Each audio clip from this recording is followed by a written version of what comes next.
Transfer portal quarterback tampering. What is it and why should you expect it? Locked On presents The Portal, the daily podcast covering college football recruiting and everything NIL. Part of the Locked On Podcast Network. Your team every day. To the Portal Podcast, where you get your daily recruiting, NIL, and transfer portal scoop. I'm your host, Brian Smith, longtime college football recruiting analyst. Thank you for making the Portal Podcast a part of your day each and every day right here on the Locked On Podcast Network, the number one network in the land. Sorry for the camera today. I got my other computer. I forgot to plug it up. So I'm on the old camera today. But for those of you that are curious, there's only one real primary point today, and that's portal quarterbacks. We're going to talk about that a lot. But we're also going to get to the latest recruiting news, a few commitments, decommitments to discuss, but it's a lighter day. Overall, this is about quarterbacks and why G6 quarterbacks are very important. So I'm just going to dive in. There isn't any monologue to head into this. This is just real. It will make some people mad, but I'm here for honesty. If you need the truth, this is the place for you.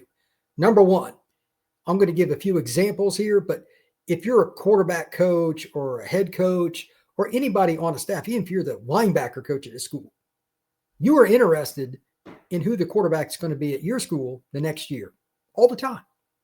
Why? Because if you don't have above average quarterback play, there's an extremely high percentage chance your fans aren't going to be happy. People don't want to win games. They don't want to donate to see their teams win games. They want to see their teams slaughter other teams, especially those big donors that are throwing out 6 and sometimes even 7 figures. You need quarterbacks that can chuck it around and are proven. That's where the portal comes into play. And 100%, portal tampering is the bottom line. That is what this show is about. I'm going to give my overview of it. But again, if you're one of these coaches somewhere, it's why it happens. Their job is on the line. And some of these guys, even if they're assistants, they're making $300,000, $400,000, $500,000 just as position coaches. You're not going to make that money doing something else. So they don't care about cheating. It's going to happen. I've got a handful of guys here I'm going to talk about. It's not a full list, but of G6 quarterbacks. I'm going to get into the DJ Wagways, the Avery Johnsons, etc. later this week. There are plenty of those. I mean, I started to look at it and I'm like, yeah. And I've heard about some guys possibly leaving. It's quite a group that are talented at the P4 level. Again, like Jaron Chiave, Simon Politele, the kid at Cal, the freshman. Somebody's going to offer him money. Julian Lewis at Colorado. He made his first start. Like, he's good. Oh, we'll get into that later. But today's about the G6 quarterbacks and why they're going to get offered a bunch of money and why schools don't care. 2 primary points. Number one, they want to keep their job. And number 2, this is not going to surprise anybody. It is about the NCAA being toothless. Don't believe me? Everybody knows if they follow it and want to believe it or not, it doesn't matter. Tennessee got hosed last year in the whole Nico situation. He walks. They don't have a quarterback after spring ball. They were offering all kinds of guys. The Hoover kid, Josh Hoover over at TCU, flat out. That's how this works, fair or not. So with that, who are some of the G6 schools that should be worried? This is the first guy I'm going to start with is maybe the best example of a feel-good story you could have. No offers out of high school. None. Walk on. Played at Vandergrift High School in Austin, Texas. He is now at North Texas State, and he is killing it. Drew, and I hope I'm saying this right, Mestamaker, 6'4", 210,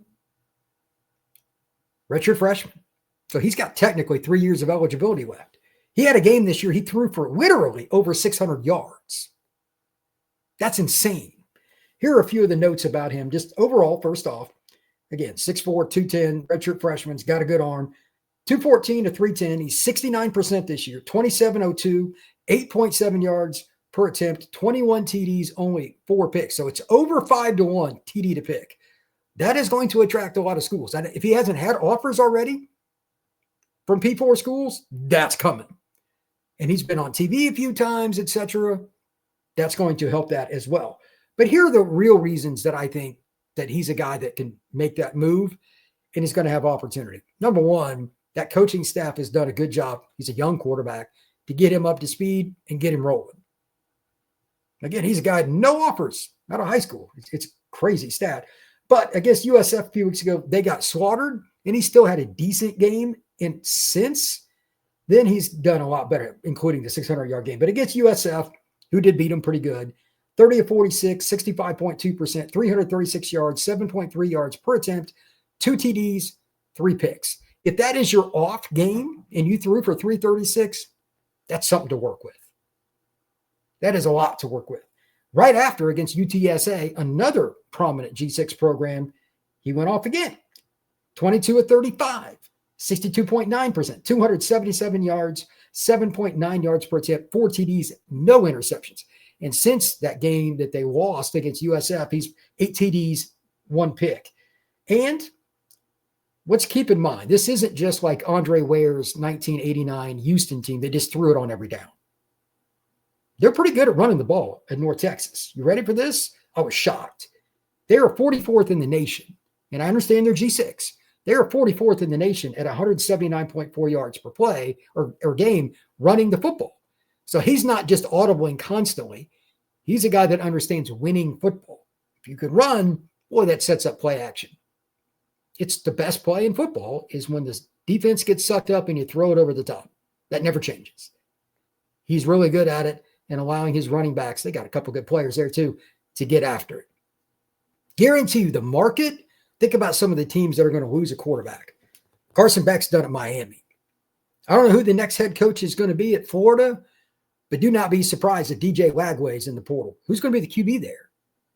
Florida's got money. You think they don't want their next coach, whether it's Kiffin or somebody else, to go after a quarterback? Think again. Do you think with all the money that North Carolina's dumped into that program with Belichick, if he's back, they've been a little iffy with the guy they brought in? You don't think they're going to go after somebody? Now let's kind of go around the SEC. Take a look at it from a broad perspective. Do we really know if LSU, same situation as Florida, is Michael Van Buren the next guy? Nuss is done at LSU. What do you think? Do you want to move over to the state of Texas? A couple of those quarterbacks at the P4 level in the Big 12, TCU, Baylor, they're both done. Oklahoma State, that situation blew up. They're going to get somebody. And it just goes on and on and on. Haven't even got to the Big Ten. Indiana is probably going to lose Fernando Mendoza. They got a lot of money. That's pretty attractive. Penn State probably has their quarterback, but it's not a lock. Depends on the coach that gets the job. What about Virginia Tech? And just, again, on and on and on. ACC, Big 10, Big 12, doesn't matter. You know the SEC will pay. Who knows what's going to happen at Auburn? Is Deuce Knight going to stay? There are a lot of different schools that are going to be really interested in a kid like Drew Mestemaker. And again, it is a great story, and I hope he stays at North Texas. I really do. But do we really think that he's going to? Do we really think that?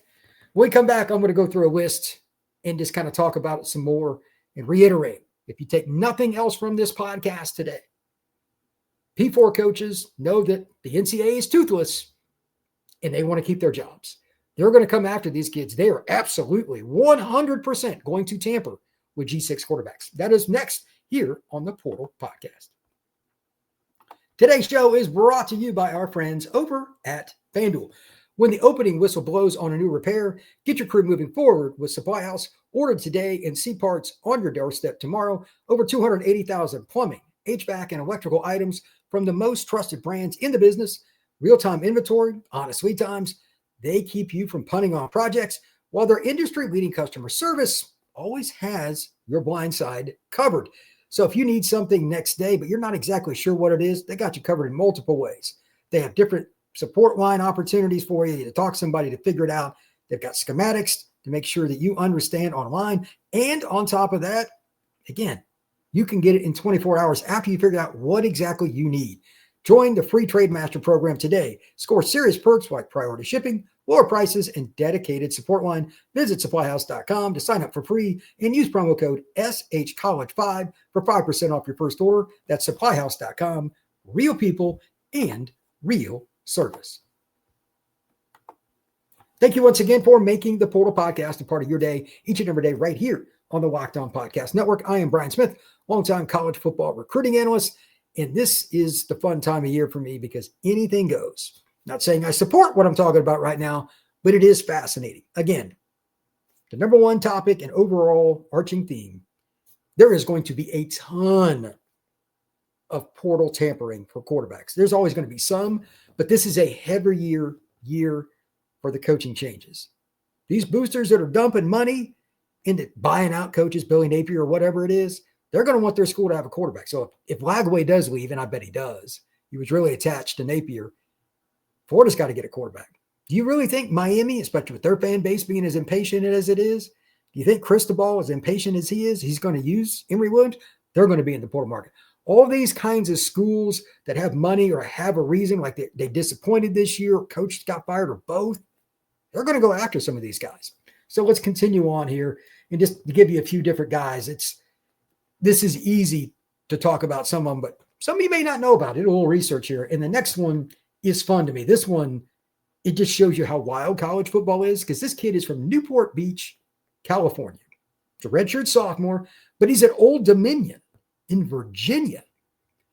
It is what it is. Colton Joseph, 6'2", 200 pounds, 142 out of 230 this year, 61.7%. So modest, but 2,231 yards, 9.7 yards per attempt. That is elite.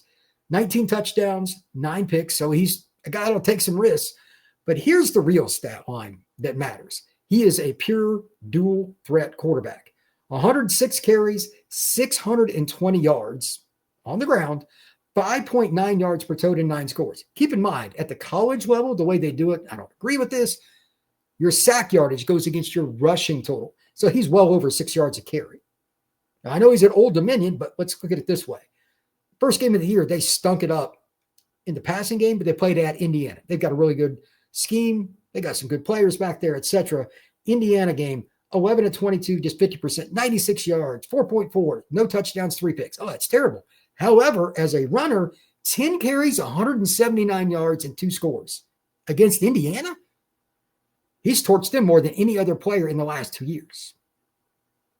He torched them more than Jeremiah Love of Notre Dame. Somebody's going to come after that kid just based on that. But on top of it, a couple weeks later, Colton Joseph against Virginia Tech, and this is another game just like IU, on the road, 16-22, 72.7%, 276 yards, 12.5 yards per attempt. I know Virginia Tech is bad, but still, that's really impressive. 2 TDs, no picks. And then on the ground, just for good measure, 8 carries, 63 yards, and a score. He's doing that with the talent at ODU. No offense, but that's not the same if he was at Clemson or Georgia Tech or someplace like that.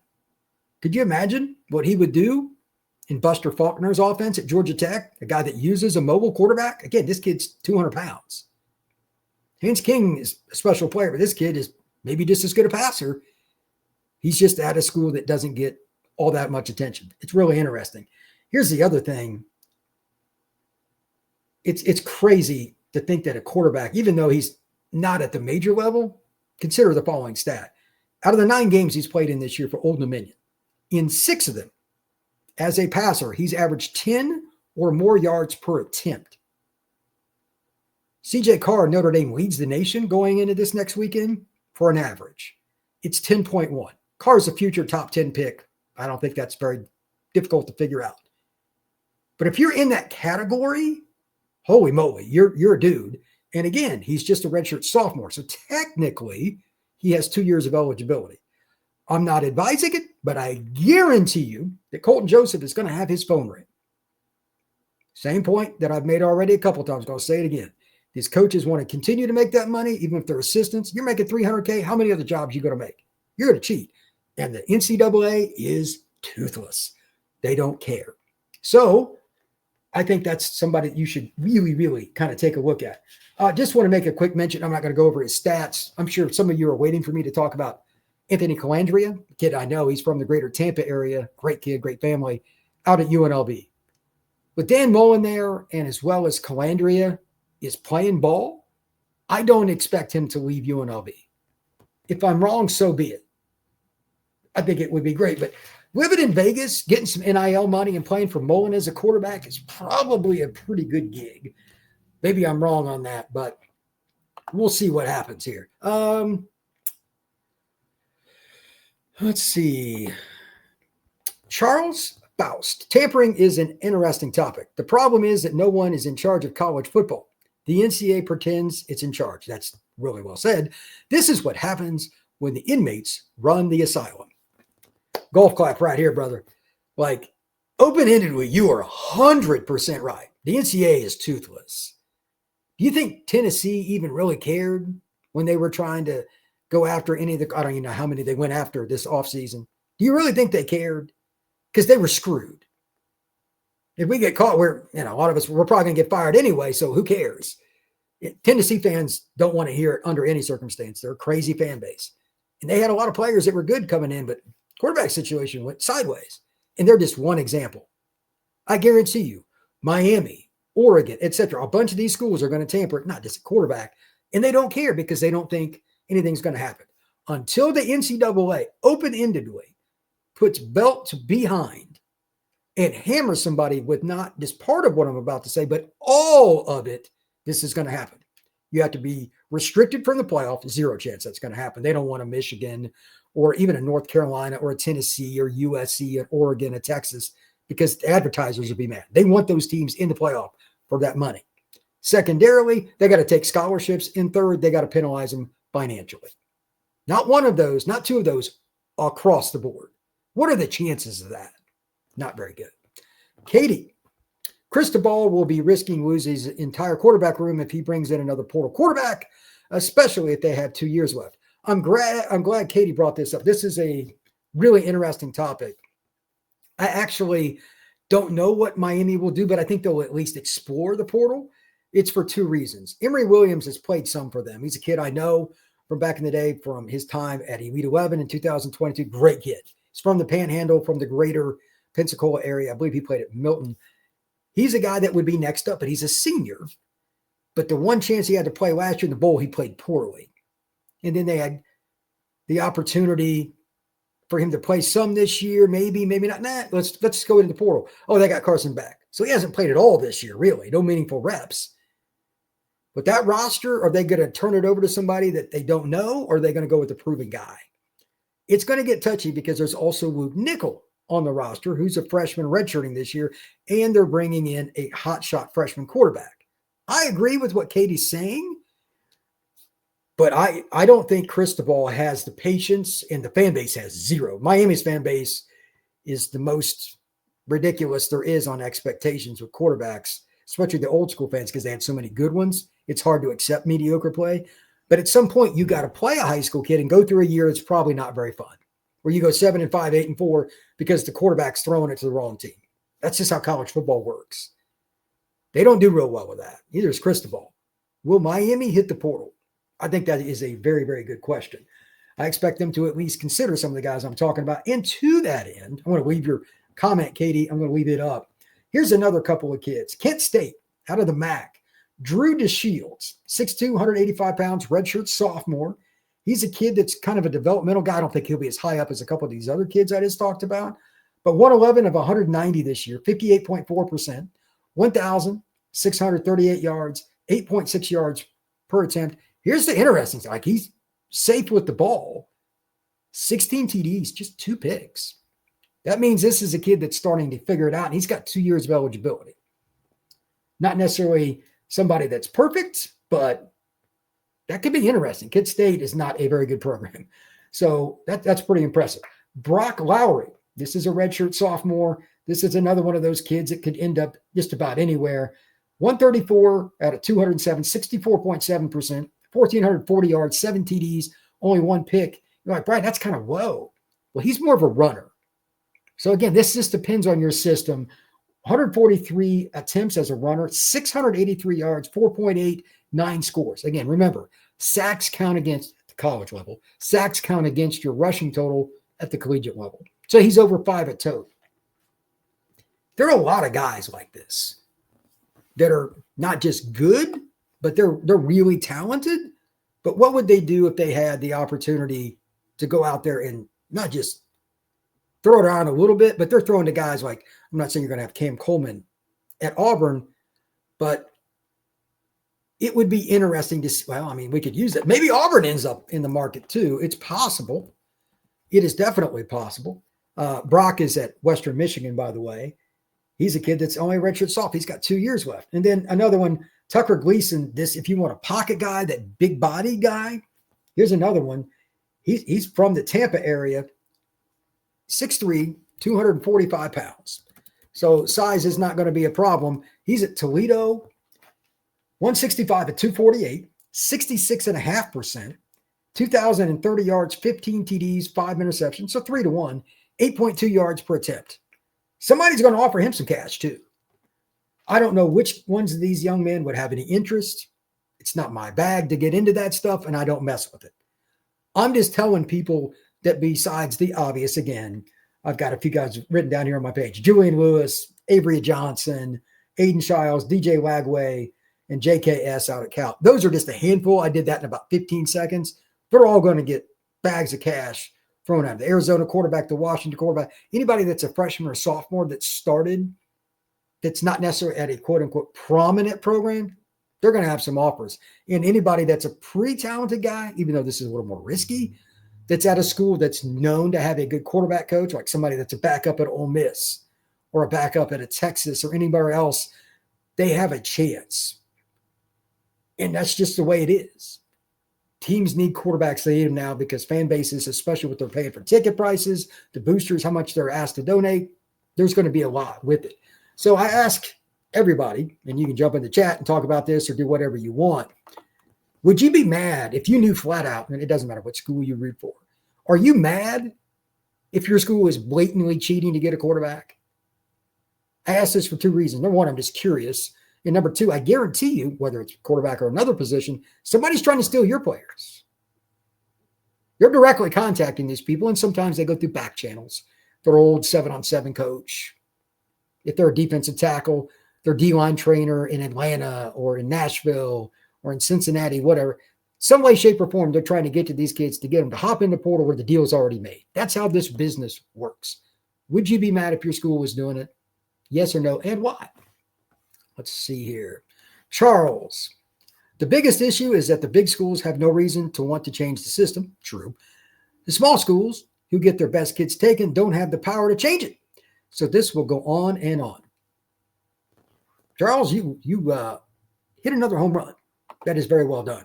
I'm going to come right back after a quick break, but I have some more to say, and I have a little recruiting news to talk about as well. That is next right here on the Portal Podcast. Today's show is brought to you by our friends over at FanDuel. The NBA is back, and there's no better place to get on the action than FanDuel, the official sports betting partner of the NBA.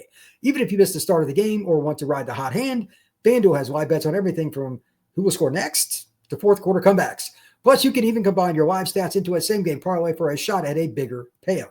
It keeps every game exciting, especially when your team's making that late push. Right now, FanDuel is giving new customers $300 in bonus bets when your first $5 bet is a winner.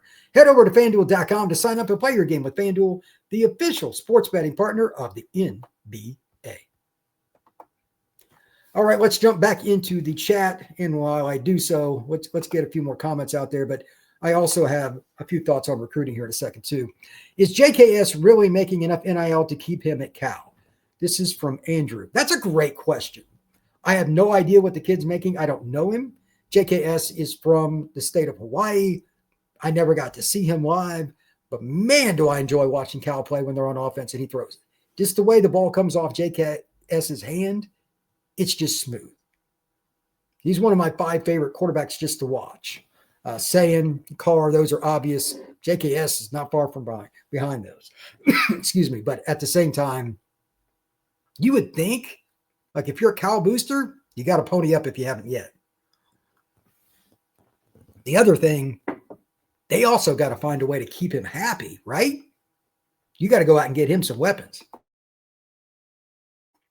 Because if they don't, if you're Jaron like, yo, I've got an offer and fill in the blank for SEC school or something, why would I stay here? That's going to happen. That's an interesting conversation. I don't know what Cal's NIL is like. But by the way, they just beat Louisville on the road. So that's interesting too. Andrew, Because if Moore goes pro and Novosad transfers, Oregon would like to give JS a boatload of money. For those that don't know, JKS was committed to Oregon and ended up either transferring to Cal or I can't remember his decommit. I think he transferred, and I'm sure Cal gave him a boatload of money too. He just didn't have a quick path to playing time. At Cal, he does. So I get it. Andrew, does Deuce Knight stick around or find greener pastures? Depends on the quarterback coach and the head coach. No idea. I know Deuce. Heck, I live in Auburn. But, I mean, that's something he can't really define yet until he sees what everything happens. Unfortunately for him, just like everybody else, it's going to happen real quick. All of this is going to get squashed together. I would assume he'd like to stay because they got a lot of talented receivers. I know he likes it at Auburn, all that. No idea. A lot of these young guys that are sitting behind, that's going to be a tough question, but a very important one. Andrew, I would be 1,000% on board for Oregon to tamper, cheat, bribe to get JKS back. I appreciate your honesty. Katie Allman, yes, ethics matter, and I care about my diploma being devalued and the reputation of my school bullied. That's another way to look at it. It depends on everybody's perspective, but at the same time, there's nobody that's not cheating in some way, shape, or form. And to this point, I have a funny but horrific story. A friend of mine covers a major program, and I'll leave the name out. During the offseason last year, there was a booster very financially inclined on his own with no help from the administration, the coaching staff, whatever that he represented as his alma mater, was trying to get a quarterback for his school. Here's the problem. Again, no communication. Wasn't talking to the staff, administration, blah, blah, blah. And here's the other problem. They didn't want to go get a quarterback. That didn't go very well when the meeting eventually took place, from what I understand. Don't be that guy if you're that booster out there. Make sure you talk to the coach first. Just dumb as all get out. So there's all kinds of different ways to tamper. It's not always just the coach or somebody in the athletic department. Sometimes it's a dumb booster. Don't be that person. Charles Faust. Brian, if you were in charge, how would you fix tampering? Well, you can't fix it, but it depends on your definition. You can mitigate it to a certain degree. There's always going to be somebody who doesn't care. Let's keep that in mind. With that stated, there is no shortcut on the following. None. The problem here isn't the booster. It's not the school. It's not the coach. It's the advertiser. And you're like, what are you talking about? With the playoff and how everything works with the bowls, they don't want good quarterbacks at these games. They want the elite quarterbacks at these games. They want Texas to have a quarterback. They want Notre Dame to have a quarterback. They want USC to have a quarterback. They want Miami to have a quarterback. They want big brands on TV. So if you hammer somebody, let's say, I don't know, maybe Bill Belichick, they've already had some guys get in trouble. What's his pick on North Carolina? Let's say they go in the portal again this year and they completely buy somebody from one of these schools, the Brock Lowry kid, whatever, whoever it is, and they get caught. They do not want big box state U not being eligible for the playoff. That hurts the advertisers. And if it hurts the advertisers, it hurts the people that are on these commissions, everything else to figure out who's going to be in the playoff. It's going to hurt the coaches. It's going to hurt the conferences. They want every one of them in a bowl game. They want every one of them on TV, and they want all of them for as long as they can to at least be in the playoff picture because it drives ratings and TV dollars. So the only way to fix it is to take money out of your own pocket. How many people do you know do that? That is the problem. It's kind of like the crook is also the chief of police. That's where we are in college football. It is probably not fixable in that sense, but you have to hammer somebody is the answer. Will they do it? You got to prove it to me otherwise. But you got to literally drop the hammer. No bowl eligibility for a year, no playoff eligibility. You got to find them, and you got to take some scholarships. It's got to be all the above. Good luck with that. Charles Faust. I want Notre Dame to go after anyone who fits the culture. I would love to believe we don't tamper, but I know better. Everybody does in some capacity. Some are more blatant. Notre Dame or anybody else, that's just the way that works. Andrew, I bet tampering would be at a loss. A lot less of an issue if they moved the portal window back to March. That way kids didn't have to look elsewhere before they know if the starters are going to return. One of the reasons they don't have it in the spring anymore is the following. I can tell you from a firsthand face-to-face conversation this past spring. It was right before spring game. I'm going to go into the details of the coach of the program and any of that. But he told me, I said, is the game on TV? And he said, no. And I'm like, why not? And he goes, kind of looked at me crazy. And he said, well, I don't want the game to be on TV. I know people are going to start looking at our up and coming players. This is why there's no spring window. That conversation I had was a microcosm of it. It's a big problem, not a little one, a big one. If you eliminate the post-spring portal, you also do something else. Remember me talking about just a minute ago, TV? Yeah. Did you notice a bunch of spring games weren't on TV on ESPN or anything else?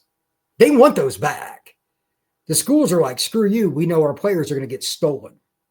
TV is going to win every single time. And to be honest, I don't blame the coaches. It's a little more free time for them, which they have very little of. So they don't have to worry about going through spring ball. They just have basic practices with a few media members here and there. And not a lot of film goes out anyway. But then they can put their game on TV, SEC network, ACC network, local networks, more TV coverage. You can't steal the players. There's no portal.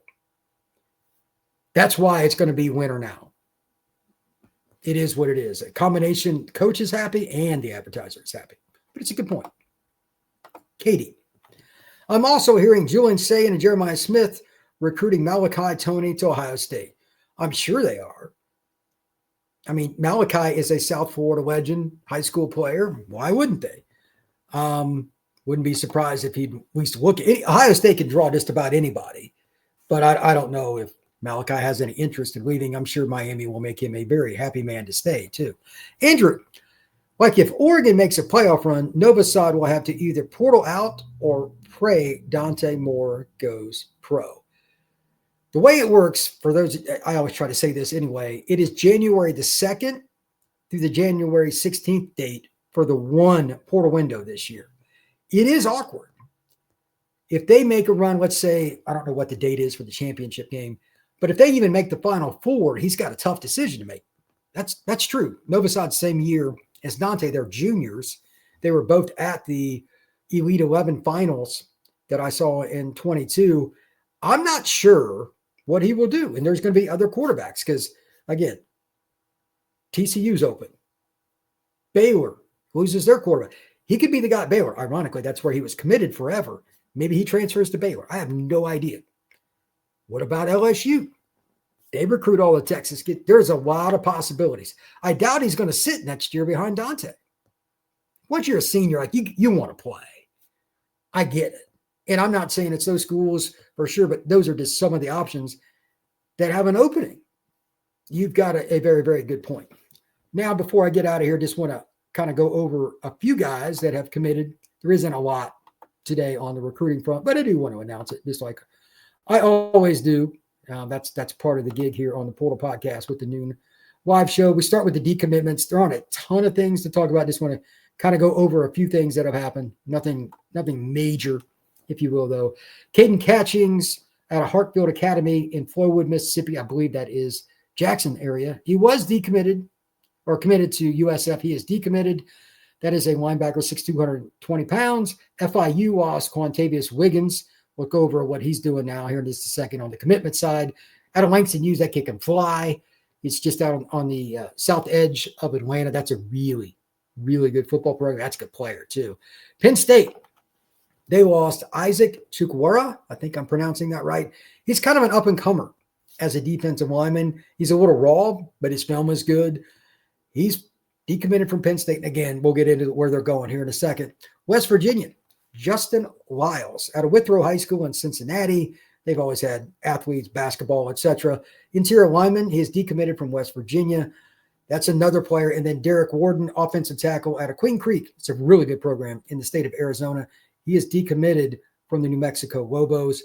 But we also have to talk about the commitments, and you're going to hear some of these same names come up again, just as a few points.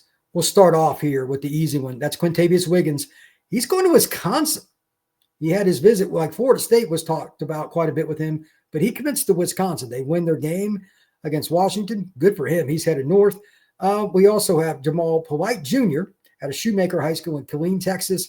He is going to Washington State, 5'11", 175 pounds. Washington State does a pretty good job recruiting Texas. Jack Fuchs out of Beach High School, Hendersonville, Tennessee. He's going to Northwestern. Offensive tackle, 6'8", 290 pounds. At one point, he was committed to Penn State. And then Chukwara, I talked about him a second ago, decommitting from Penn State. He is now headed to the University of Miami. He's out of Barrett, Delaware, out of Caravel Academy. In Marshall, they got Justin Wiles. I just talked about him decommitting. Derek Warden out of Queen Creek. He's going to Washington State. And as a extra, Jace Winchester out of Dakota Ridge in Littleton, Colorado, interior offensive lineman. He's going to play for the Vandals at Idaho. That's, by the way, that's a great nickname, the Idaho Vandals. Thank you very much to everybody that is coming in here, and we're getting the chat going. I really enjoy having the discussion. So with that, we got a few more comments. I'll check them out here, see what we got. All right, Katie. The rumor mill on campus is CJ Bailey's is Mario's target. That's possible. For those that don't remember or know, CJ Bailey, who is the quarterback and a true sophomore at NC State, he was the quarterback for none other than that great Chaminade team, JoJo Trader, who's at Miami, among other players down there that he knew. And that 7-on-7 team, South Florida Express, CJ was the QB with, had Jeremiah Smith on it, Chance Robinson, JoJo. They were just loaded beyond loaded. Having stated that, he almost ended up at Miami. That was his second pick, but they offered him really late. NC State was on him forever. He stuck with his NC State commitment. Would it be shocking? No. And here's the other part. NC State plays Miami now, and it's down there. I believe it's this weekend. So a lot of small world stuff there. Sounds like NC State's going to have a coaching change. Head coach is going to step down.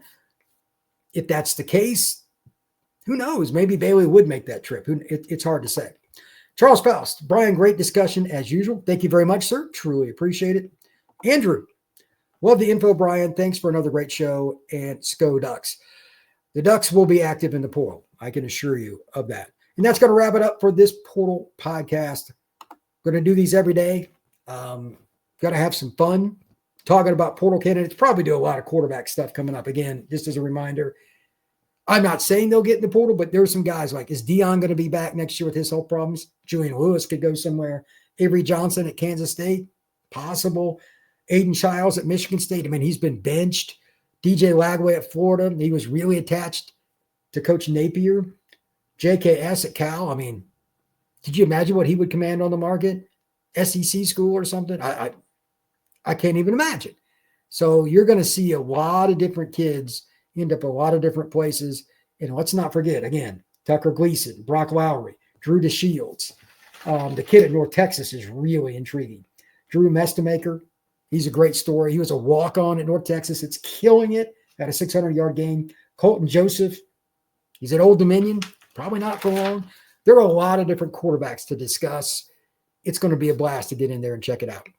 Tomorrow's show will be more of the same. I'm probably going to focus more, still quarterback, but a little bit more about P4 and how I expect that. We'll talk about some eligibility and some different things. But this has been the Portal Podcast. Check us out each and every day right here on the live show. And we also have shows every morning, 3 a.m. on audio, 5 a.m. on YouTube. We will talk to you again soon on the Portal Podcast.